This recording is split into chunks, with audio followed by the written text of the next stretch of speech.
Well, hello everyone, and thank you for joining me. I'm Jill Bloom, Group Publisher of Roofing Contractor, and welcome to our Best of Success podcast show. I'm so honored to be here with Eric Ombremt. Nope. Obremt. There you go. I can never, I'm screwing it up every time. Who is the CEO of D&M Roofing in Houston, right? How many locations do you have? Houston and Omaha, and then we work in Iowa and Kansas and Missouri as well. Okay. Yep. Well, Eric, thank you so much for joining me. Thank you for having me. Yes. This was a long time coming. We've been trying to connect and get together, and we finally got to do it. We have authentically connected on many different levels, yes, right? 100%, 100%. Well, first I want to ask you about, I'm really proud to hear how you launched Roofers in Recovery. And I just want you to kind of tell that, just tell everybody about Roofers in Recovery. What does everybody that's listening need to know about that? So Roofers in Recovery started about 4.5 years, right around COVID times. And it was me and Paul Reed. Yeah. And so I met Paul at another event, and I didn't know Paul, and I had a question that I wanted to ask Paul, right? Yeah. And so I was like, hey, who knows Paul? Who's friends with Paul? Get me a meeting with Paul. Yeah. So somebody calls me and says, hey, Paul's at the APA booth, go over there, talk to him, right? So I go sit down and we just start talking. And for guys that are in recovery that are sober, you literally kind of just know. Yeah. It's really weird. And I looked at him after like talking for 5 minutes, and I looked at him and I go, are you sober? And he's like, yeah, are you? And I'm like, yeah. I'm like, are we best friends? He's like, I think we are. And so we kind of hit it off that way and just kind of became friends over time. And maybe a year later, I remember vividly, I was driving down the street, I was going to a meeting, I was in Omaha, my phone rings and it was Paul. And he was like, hey, we need to figure out a way to give back. And I'm like, okay. I'm like, I don't know what that means, but like, what do you want to do? And he's like, we both went to treatment centers, right? Okay. So we both went to treatment centers to get sober. And he was like, well, wouldn't it be cool if we could give back and send somebody to a treatment center? And I'm like, absolutely. I'm like, how do we do that? And he's like, I don't know. We both throw 10 grand into a pot and like we send somebody. And I'm like, cool, I'm in. Here's 10 grand.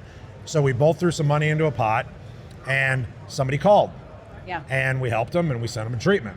Nice. And then all of a sudden the phone kept ringing and the phone kept ringing. And like all of a sudden Paul and I were on the phone all the time talking to people. We're like, man, we need to make this into something real. Yeah. And so that was when we decided to actually make it a thing, make it a real nonprofit, do all that paperwork, that goes with that. Sure. Made it a real nonprofit and just started raising money. And that's the hardest thing, right? For sure. For somebody that sold their whole life, it's easy to say, here's a product, here's a service, this is what it costs, give me your money, you get this in return. Raising money for a nonprofit is so different because how do I convince you to care about the drunk that you see in your mind as the drunk under a bridge that isn't helping their family and is kind of a piece of crap and not doing anything, right? Because that's what everybody visualizes that person as, right? Well, that person is me, right? That person is me. Now, I'm not, who I was then, but I had the ability and the potential to become the human that I am today because somebody helped me, right? Somebody got me to go to treatment. Now, I went to treatment because I was trying to avoid going to prison, right? Okay. So whatever it takes, right? I mean, I still got jail time. I still had to do some stuff I didn't want to do. Right. Luckily, I avoided the 5 years in prison that I was looking at because the judge believed me when I said I went to treatment, I did the deal, and I'm sober now, and he believed me, and so I didn't have to go to prison.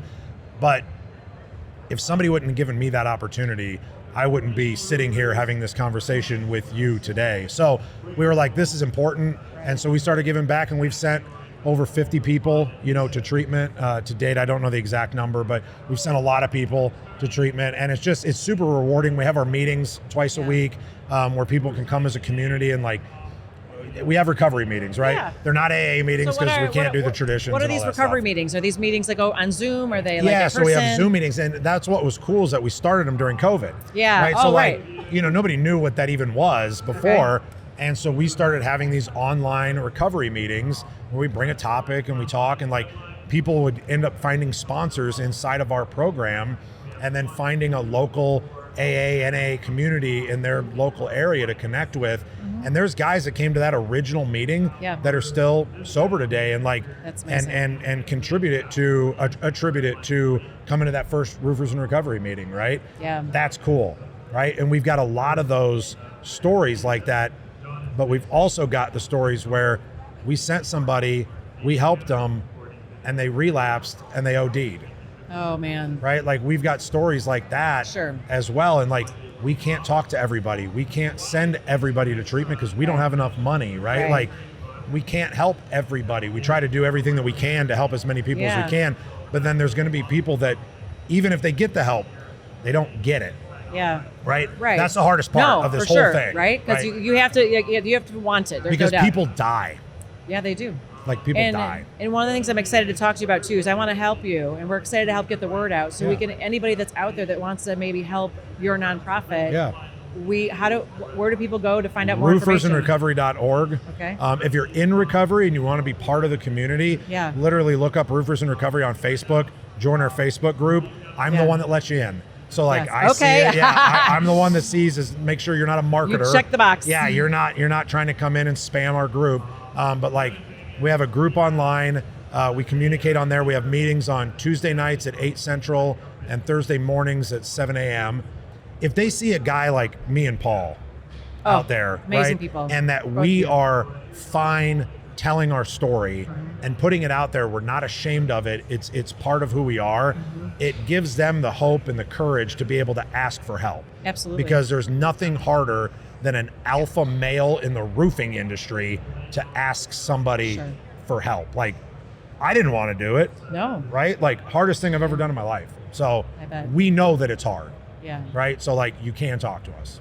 Yeah. Well, I do. It's so awesome. And you got, you know what I think what it does as well, because of your leadership skills, especially with you and Paul, you make people feel safe, like you were saying. Yeah. Safe to be able to say what's going on and say that you need help, because like you said, that's really is the first step. Because that's all anybody wants when they're in that place, right? Yeah. They don't know where to go because you don't trust anybody. Oh yeah. You know, so like that's a really big thing. So hopefully that's what we've built, you know, and hopefully people see it as that. So again, tell me the website.